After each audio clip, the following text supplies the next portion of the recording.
the true reward that one gets for giving or listening to a hesped is to draw out from the greatness of the tzaddik from whom we are talking about. And if somebody can draw out from the greatness of the life of that person and draw out and make it part of themselves, that is truly the right reason to give and also to listen to a hesped. And it is my hope tonight that we will be able to draw out from the great midas, from the great tzidkis, from the great chokhmah of this great person, Rav Shalom Mordcha HaKohen Shvadron. I had the zchus to know Rav Shalom for 32 years. I didn't even know my father that long. My father passed away when I was 21 years old. And I know that so much that I have in my life, all the Maggid books and all the speeches throughout the world, they all started because of that very special relationship that my father, Olav Shalom, and my mother, Zal Zayin Gesund, had with this great Maggid of Yerushalayim. And I remember when he passed away, it was Chav Beis Kislev. It was, I got the news on Sunday morning. I was driving in the car on the way to a bris, and my wife called me.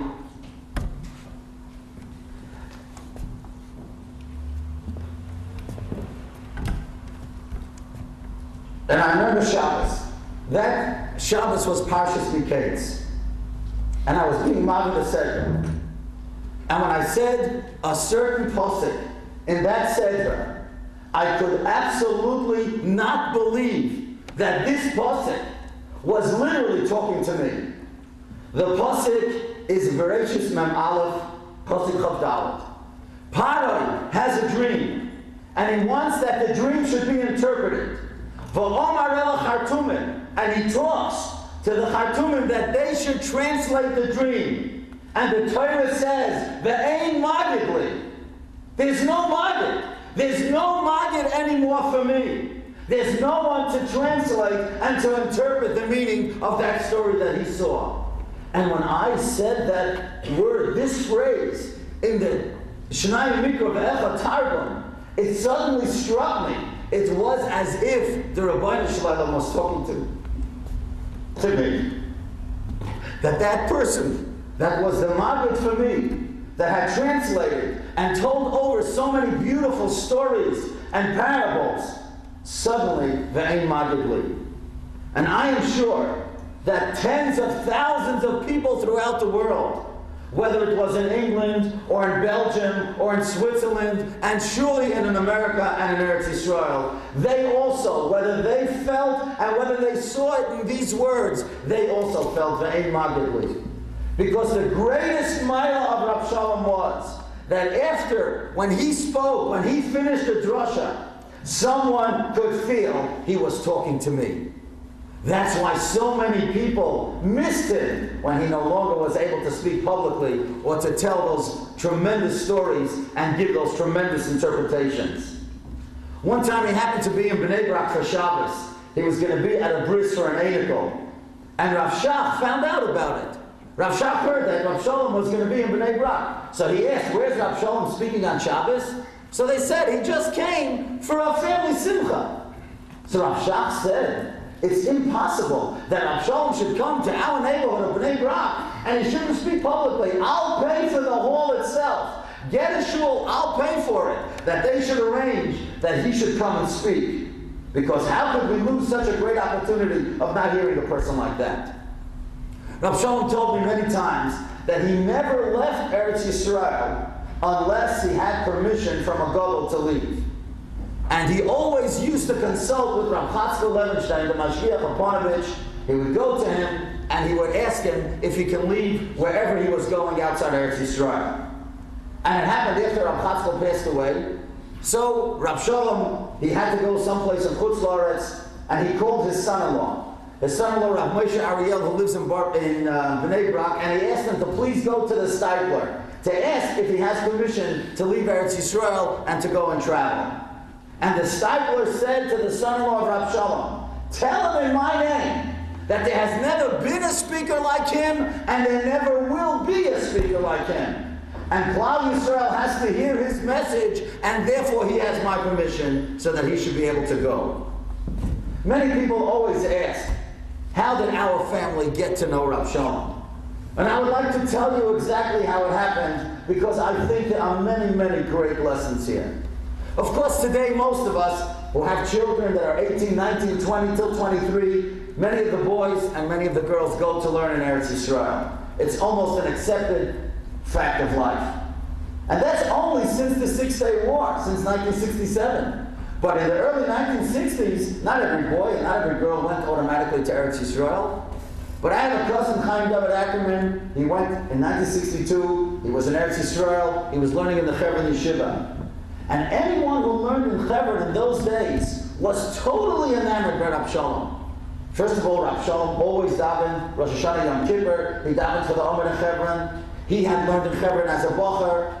And he spoke every Friday night in a big shul called Zichron Moshe, where hundreds of men, women, and children would come every single Friday night. And Hebron at that time was in Hebron Geula, it was only a few blocks away. So many of the Talmidim of the yeshiva would automatically go to hear him Friday night. So anyone in Hebron had a strong kesher, had a strong bond with Rav Shalom. So I remember my cousin comes back to America, and he has some tape recordings of Rav Shalom's drushes.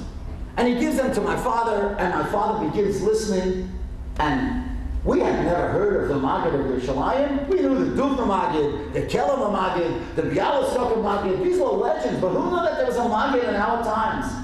And my father began listening to these tapes, and he became so enamored by them that he said, if this man ever comes to America, he has to stay in my house. You know, there's an interesting Gemara in Makkos Daf Yud Amud Beis. The Gemara says, "B'derech she'adam roitza leilech bo." The way you really want to travel, Ma'alichem Isai, the Eibusher will lead you. A way that if you want something to really happen bad enough, the Eibusher will make it happen. And in 1965, my father Shalom told me to go to Eretz Yisrael for a month because the Knesset Gedolah of Eretz Yisrael was going on, of Agudas Yisrael in Eretz Yisrael. And I was there, and I made many friends. And I met a fellow by the name of Rafi Brenner. His cousin happens to be sitting here in the audience. And Rafi Brenner, he had been in Tervadas many years before, so I spoke to him in Eretz Yisrael, and I said to him, Rafi, if you ever come back to America, come to my house for Shabbos.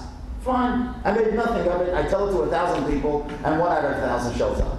So I didn't think that he's going to call. And a few months later, right before Hanukkah, here's Rafi Brenner. He's in New York, and he calls me up and he says, can he come for Shabbos? Of course. He comes for Shabbos. We're sitting at the table, and my father says to him, Rafi, you're from Yerushalayim. Did you ever hear of the Maggid of Yerushalayim? He said, what do you mean to hear the Maggid of Yerushalayim? Everybody knows. Rav Shalom runs around. What do you mean? He's a legend in Yerushalayim.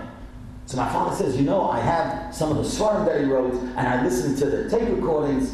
If he would ever come to America, I would love that he should come to my house. So Ravi starts laughing. He says, you don't know why I came to America? I came for Chinuch Hatzmai. Rav Shalom's coming tomorrow. He's coming tomorrow morning. He's supposed to come to America because for the benefit of Chinuch Hatzmai. My father says, he's got to stay here. So Rafi starts living. What do you mean he's going to stay here? Menachem Porush has a place for him to set up, you know, in an apartment in Borough Park. It's time you heard of Borough Park. But, fine. Okay. That Motzei Shabbos, if I live to be 120, I'll never forget it. My father, Shalom, took his own bed, and he took a desk, and a chair, and a lamp, and a telephone, and he set it on the 3rd floor. And then he put another bed there in case Rav Shalom would come with somebody. So he set up a room for somebody that he never saw, didn't know, and surely wouldn't even recognize. But he was preparing the way. And the Eibusher came home from him. Sunday, there were terrible storms in Eretz Yisrael. No planes could leave. And the same thing Monday. And finally, on Tuesday afternoon, Rav Shalom was able to arrive at that time, which was Ottawa Airport. Actually, it was Kennedy already. It was 1965. So he comes to Kennedy Airport, and of course, in those days, they didn't have the jetways that went right up to the terminal. You had the stairs that he had to go down, and he's walking on the tarmac. And I said to my father, that's Rav Shalom. We saw him out the window, and he's walking with another Rav.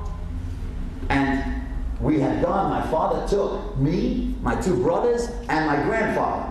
So that's all together 5 people coming to greet Rav Shalom. And Menachem Porush, of course, is there, and he sees this whole entourage of people that he doesn't even know. So he says to Rafi Brenner, he says, who are these people? What do they want? What are they doing here? So they said, they want Rav Shalom should stay by them. So he says, you know, the apartment in Borough Park is not available anymore because it was supposed to come Sunday and today it's already Tuesday afternoon. Can you eat by these people? So he says, yeah, of course. What do you mean? I was there for Shabbos. Okay, good. They'll stay tonight and tomorrow we'll get them another apartment and we'll bring them to Brooklyn. So I'll never forget, on the way home on the Beirut Expressway, we live in Queens, which is 10-15 minutes from the airport. My father says to Rav Shalom, any chumrah that you have, any minute that you have, our family will abide by anything that you want. The house is yours. Anything that you want. We'll do anything to make you comfortable. Just we want you to stay with us. So Rav Shalom told me this years later. I didn't even know this.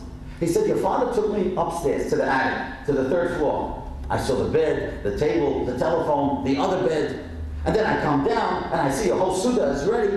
And I said to him, Rabbi Avram, I don't know you and you don't know me. I've traveled all over the world and I never had such a delegation. What do you want from me? Why are you doing this for me? So my father said to him, Rav Shalom, maybe you don't know me, but I know you. He says, how do you know me? And my father had the tape recorder on the table and he turned it on. And Rav Shalom started laughing. Because there he was on tape. Now it wasn't like today, you give a speech here today and tomorrow it's 6,000 miles away. Nobody had so many tapes back and forth from here to Eretz Yisrael. So he was amazed, where did you get the drashas? And my father and Rav Shalom became very, very, very close. And after a few days, Menachem Porush called him and said, you have to go to Borough Park. And Rav Shalom said, no, I'm staying here. He said, what do you mean? But there's another Yid that came with you, Rabbi Yisrael Grossman. Rav Shalom says, well, if he wants, he can move in because there's another bed upstairs. But I'm not leaving. So Rabbi Yisrael Grossman moved in. Fine. After a few days, Rav Shalom says to my father, Rabbi Avram, you know, I'm very comfortable here. I'm probably going to have to be here for a few weeks. So I just can't take advantage of you. I'm going to pay you for my being here. So my father says, what do you mean you're going to pay me? Where's the Achnos Esarchim? Avram Avinu didn't charge him Malachim. What do you mean? Achnos Esarchim. So Rav Shalom says, okay, listen, if that's how you feel, I'm leaving tomorrow.